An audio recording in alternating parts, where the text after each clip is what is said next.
שלום חברים ושבוע טוב, כאן עמית יאיר לביא, מנחה NLP בשילוב מיינדפולנס ודמיון מודרך. מוצאי שבת כבר כאן, והמעבר הזה הוא הרגע שבו מתחיל השבוע. ולפעמים זה יכול להביא קצת רעש ומחשבות והסתגלות למעבר משבת.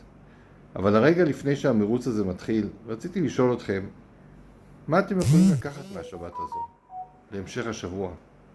לי השבת הזכירה כמה כוח יש בשקט, בתפילה הטובה שמחברת אותך לתחושות הטובות, באנשים שאנחנו אוהבים. אלה רגעים שבאמת מתאינים את הלב.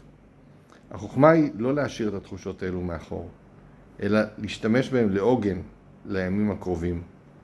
ואני רוצה בפשטות לאחל לכולנו שנשכיל לקחת את המנוחה, את הרגיעה ואת האנרגיות הטובות, את התזכורת הזאת, הישר אל תוך השבוע החדש, שנזכור לנשום, לעצור כשצריך, לפעול מתוך אהבה, שקט ותשוקה.